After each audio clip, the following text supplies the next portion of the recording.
এটা আমার সাথে আজকে কি হলো, যেটা আশা করিনি সেটাই হলো আজ আমার সাথে। হ্যালো এভরিওয়ান, আসসালামু আলাইকুম। সবাই কেমন আছেন? জানি আল্লাহর রহমতে আপনারা সবাই অনেক বেশি ভালো আছেন। ইনশাআল্লাহ আপনাদের দোয়ায় আমিও, আমার মেয়ে, আমার পরিবারের সবাই অনেক বেশি ভালো আছি। মেয়েটা আমার কদিন ধরে খুব বায়না করতেছিল কেক খাবে। কালকে সারাদিন ডিম পিছন নিয়ে ঘুরছে, কিন্তু ওই যে আমি তো গরিবের বউ, আমার ঘরে কোনো মাইক্রো ওভেন নাই, কোনো কেক বানানোর মতো কিছু নাই, তাই আমি কেকটা বানিয়ে দিচ্ছিলাম না। তারপর কি করব, মেয়ের জেদেতে যেটা ঘরে আছে সেটা দিয়েই তৈরি করতে গেলাম গরিবের কেক। আমি আজকে 2টা ডিম নিয়েছি। ডিমটা আমি একটা বাটিতে ভেঙে নিলাম, তারপর অল্প অল্প করে চিনি দিলাম, একবারে দিলাম না, অল্প একটু চিনি দিলাম আর একটা কাঁটা চামচ দিয়ে একটু গুলে নিলাম।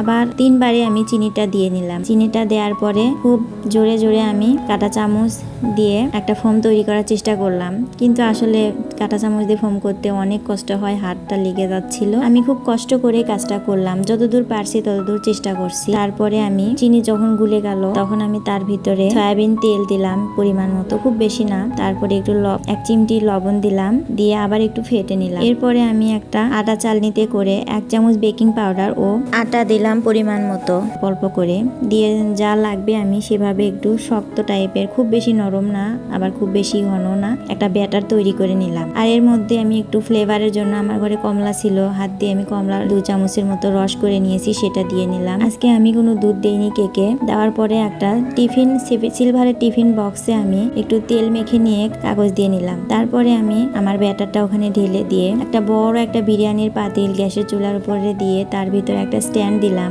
আর ওই স্ট্যান্ডের উপরে আমি কেকের বাটিটা বসে দিলাম। আর কেকটা সবসময় সিলভারের পাতিলে কুক করলে কালারটা খুব সুন্দর আসে, আমি এটা ইউটিউবে দেখেছি, তো আজকে নিজে ট্রাই করলাম। আমি এখন সিলভারের বাটিটাকে একটা সিলভারের ঢাকনা দিয়ে ঢেকে দিয়েছি, এবং তার উপরে বড় পাতিলটাকে আবার একটা সিলভারের ঢাকনা দিয়ে ঢেকে দিয়েছি। ঠিক 20 মিনিট পর আমি গ্যাসটা খুব অল্প আঁচে দিয়েছি। আমার আসলে ভয় লাগতেছিল যে পুড়েই যায় কিনা, যেহেতু চুলায় বেক করতে এসেছি কেকটা। 20 মিনিট পর আমি গিয়ে একটা গন্ধ বের হয়েছে খুব সুন্দর।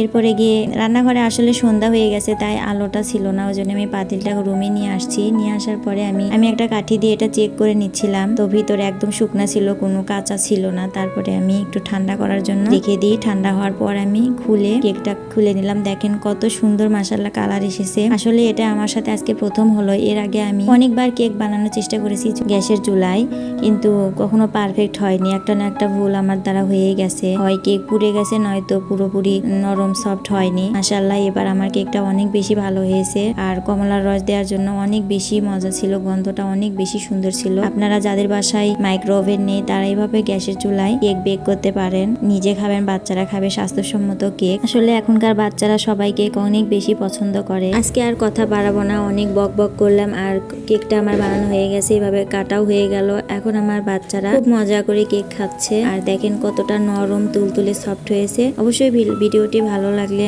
একটা লাইক ও একটা সুন্দর কমেন্ট করে যাবেন, আমাদের পাশে থাকবেন। আল্লাহ হাফেজ সবাইকে।